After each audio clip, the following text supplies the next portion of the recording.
Details చూస్తే HCU దగ్గర ఉద్రిక్తత నెలకొంది. భూముల వేలాన్ని వ్యతిరేకిస్తూ హెచ్సియు వద్ద కొద్ది రోజులుగా విద్యార్థులు ఆందోళన చేస్తున్నారు. 400 ఎకరాల భూమి వర్సిటీదేనంటూ విద్యార్థులు ఆందోళన చేస్తున్నారు. పోలీసులు గో బ్యాక్ అంటూ కూడా నినాదాలు చేశారు. హెచ్సియు విద్యార్థులకు ప్రతిపక్షాలు మద్దతు తెలిపాయి. ఇక యూనివర్సిటీలో వెళ్లడానికి కూడా ప్రయత్నించినటువంటి నేతలను పోలీసులు ఎక్కడికక్కడ అరెస్టులు చేస్తున్నారు. విద్యార్థులను కలవడానికి ప్రయత్నించిన బీజేపీ నేత చికోటి ప్రవీణ్ను పోలీసులు అరెస్ట్ చేశారు.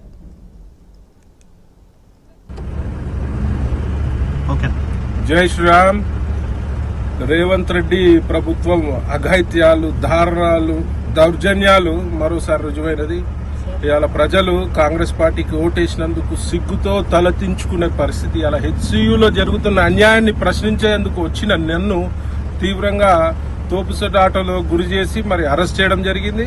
మరి నేను ఒకటే అడుగుతున్నా, ఒక భారతీయ జనతా పార్టీ నాయకుడుగానే కాకుండా మరి ఒక ప్రకృతి ప్రేమికుడుగా అడుగుతున్నా, మరి ఇంత అధ్వానమైన పాలనలో మరి అలా మనుషులే కాదు హింసకు గురవుతున్నాయి. మరి నెమ్మలని కుందేళ్లున్నాయి హెచ్సియులో, ఆ ఫారెస్ట్ లో జింకలున్నాయి, తాబేళ్లున్నాయి.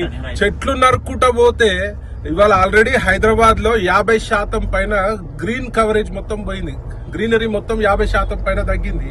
మరి ఇట్లాంటి డబ్బులకు ఆశపడి మరి ఇలా ప్రభుత్వం నడిపే చేతగాని దద్దమ్మ ప్రభుత్వం ఇది. ఇలా డబ్బులకు ఆశపడి మరి ఈ డబ్బులతోటి మరి కాంట్రాక్టర్లకు బిల్లులు రిలీజ్ చేసి అందులో పర్సంటేజ్ తీసుకునే ప్రయత్నంలో భాగంగా ఈ హెచ్సియు లోని భూములని వేలంపాట వేసే ప్రయత్నంలో భాగంగా మరి అడవులను నరుక్కుంటా పోతే ఈ యొక్క భూభాగము ఖాళీ మన మనుషులదే కాదు, పుట్టి ప్రజలదే కాదు, ఇది అన్ని జీవాలకు హక్కు ఉంటది. ఈడ జీవించే హక్కు. ఇలా కళ్ళు నెత్తినెక్కిన ప్రభుత్వం రేవంత్ రెడ్డి ప్రభుత్వం. నేను దీన్ని తీవ్రంగా ఖండిస్తూ మరి నెమలి శాపానికి జాతీయ పక్షి ఆడ నెమళ్ళు ఆర్తనాదాలు రోధిస్తున్నాయి. నెమళ్ళు మరి చెట్లను నరుకుతుంటే మరి వాటికి ప్రాపర్ గా పునరావాసం అన్న ఏర్పాటు చేయవలసిందిగా నేను డిమాండ్ చేస్తున్నా. హెచ్సియు దగ్గర ఉద్రిక్తత నెలకొంది.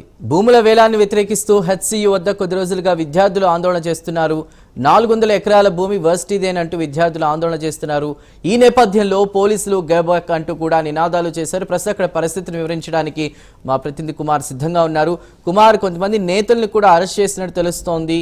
అదేవిధంగా విద్యార్థులు పోలీసులు గోబ్యాక్ అంటూ కూడా నినాదాలు చేస్తున్నారు. ప్రస్తుతం అక్కడ పరిస్థితి ఏ విధంగా ఉంది? Thank you Chandu. Hyderabad central university దగ్గర ఒక ఉద్రిక్త వాతావరణం చోటు చేసుకుంది. ముఖ్యంగా విద్యార్థులు అందరూ కూడా ఇక్కడ తమ నిరసననైతే తెలియజేస్తున్నారు. అలాగే హెచ్సియులోని ఏదైతే 400 ఎకరాల భూమికి సంబంధించి ప్రభుత్వం ఏదైతే TGIICకి కేటాయించింది, దీనిని వ్యతిరేకిస్తూ కూడా విద్యార్థులు ప్రస్తుతం ఏదైతే ఇక్కడ నిరసన అయితే తెలియజేస్తున్నారు. ప్రస్తుతం ఇక్కడ మనం చూడొచ్చు, విద్యార్థులందరూ కూడా హెచ్సియులోని ఏదైతే తమ క్లాసులకి ఏదైతే బంద్ చెప్పి ప్రస్తుతం అందరూ రోడ్ల మీద ఇక్కడైతే కూర్చోవడం జరిగింది. అలాగే మరొక పక్క ప్రస్తుతం ఇక్కడ హెచ్సియు స్టూడెంట్స్ అందరూ కూడా ఇక్కడైతే తమ నిరసన అయితే తెలియజేస్తున్నారు. అలాగే ప్రస్తుతం మనం ఇక్కడ స్టూడెంట్స్ అయితే ఇక్కడ కింద నేల మీద కూర్చొని వాళ్ళ నిరసన అయితే తెలియజేసే ప్రయత్నం అయితే చేస్తున్నారు. ప్రస్తుతం ఇక్కడ స్టూడెంట్స్ దగ్గరికి మనం పూర్తి వివరాలు తెలుసుకునే ప్రయత్నం అయితే చేద్దాం. మేడం చెప్పండి, మీ ప్రధానమైన డిమాండ్స్? ప్రధానమైన డిమాండ్స్ ఫస్ట్ మా అడ్మినిస్ట్రేషన్ మాకు వచ్చి క్లారిటీ ఇవ్వాలి. అడ్మిన్ వాళ్ళు అక్కడ కూర్చొని ఇది ఊకే స్టేట్మెంట్స్ రిలీజ్ చేసుకుంటుంటే మాకేం అర్థం కావట్లేదు. మొన్న TGIIC వాళ్ళేమో ఇది మేము అడ్మినిస్ట్రేషన్ సమక్షంలోనే చేశారని చెప్తున్నారు. నిన్న యూనివర్సిటీ అడ్మినిస్ట్రేషన్ ఏమో అట్లా చేసింది. మేము అడ్మిన్ కోసం అడ్మినిస్ట్రేషన్ అకౌంటబుల్గా ఉంచాలని మేము మార్నింగ్ నుంచి ఇండెఫినెట్ స్ట్రైక్ చేయడం జరుగుతుంది.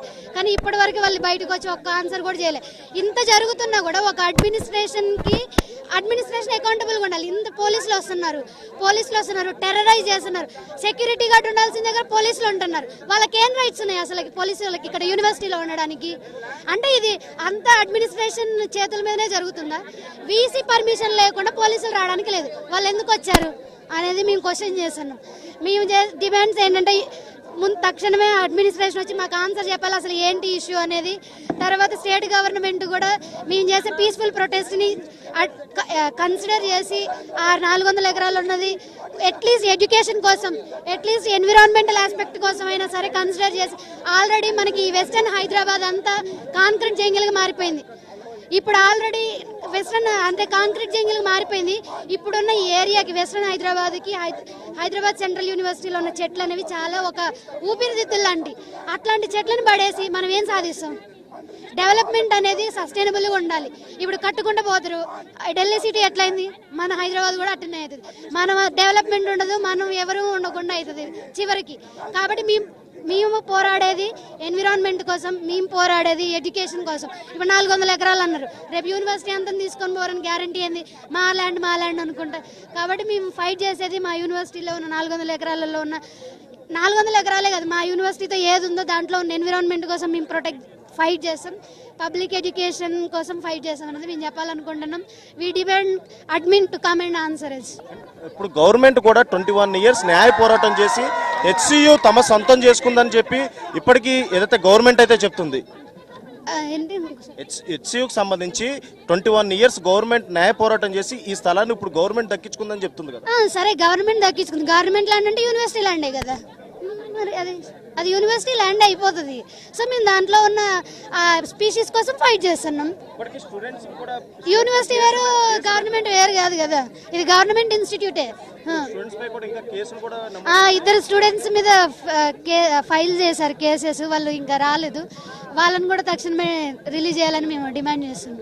మొత్తానికి ఏదైతే హెచ్సియు దగ్గర అయితే ఒక ఉద్రిక్త వాతావరణం చోటు చేసుకుందనే చెప్పొచ్చు. ముఖ్యంగా ఏదైతే ఈ 400 ఎకరాలకు సంబంధించి ప్రభుత్వం తమ నిర్ణయాన్ని వెనక్కి తీసుకోవాలంటూ కూడా ఇక్కడ విద్యార్థులు అయితే ధర్నా చేస్తున్నారు. ముఖ్యంగా ఇక్కడ ఏదైతే హెచ్సియు ఎంట్రన్స్ దగ్గర కూడా వాళ్ళు టెంట్ వేసుకొని మరి ఇక్కడ ధర్నాకి అయితే దిగుతున్నారు. మొత్తానికి చూసుకున్నట్టయితే ఇక్కడ 400 ఎకరాల్లో కూడా మనం ప్లే కార్డ్స్ కూడా చూడొచ్చు. ఏదైతే జంతువులు అంటే ఇటు నెమళ్ళు అలాగే జింకలు అన్నీ కూడా అక్కడి నుంచి ఏదైతే అరుచుకుంటూ వెళ్తున్నాయంటూ కూడా ఇక్కడ విద్యార్థులు అయితే చెప్పే ప్రయత్నం అయితే చేస్తున్నారు. ఎందుకంటే ఈ 400 ఎకరాల్లో కూడా జేసీబీలు అంటే సుమారు 50 నుంచి 60 జేసీబీలు పెట్టి కూడా ఇక్కడ 400 ఎకరాలని సాఫ్ చేసే క్రమంలో కూడా విద్యార్థులను వాటిని అయితే అడ్డుకున్నారు.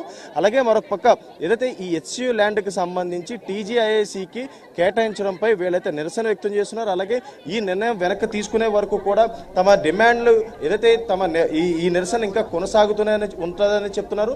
మరీ ముఖ్యంగా పోలీసులు మాత్రం ఇక్కడ భారీ బందోబస్తు ఏర్పాటు చేశారు. అలాగే లోపలికి ఎవరిని అలౌ చేయట్లేదు. ముఖ్యంగా బయట బ్యారిగేట్లు పెట్టి ఎవరిని కూడా లోపలికి అలౌ చేయలేని పరిస్థితి అయితే ఉంది. ముఖ్యంగా చూసుకున్నట్టయితే ఇప్పుడు ఏదైతే విద్యార్థులు గవర్నమెంట్ తమ నిర్ణయాన్ని వెనక్కి తీసుకునే వరకు కూడా తమ ఏదైతే నిరసన తెలియజేస్తూనే ఉంటాం. ఇంకా ఒకవేళ గవర్నమెంట్ కనుక తన నిర్ణయం వెనక్కి తీసుకోకపోతే ఆమె నిరాహార దీక్ష చేస్తామంటూ కూడా ఇక్కడ విద్యార్థి సంఘంతో పాటు విద్యార్థులు కూడా హెచ్చరించే పరిస్థితి అయితే ఉంది. Chandu. Right Kumar, thank you.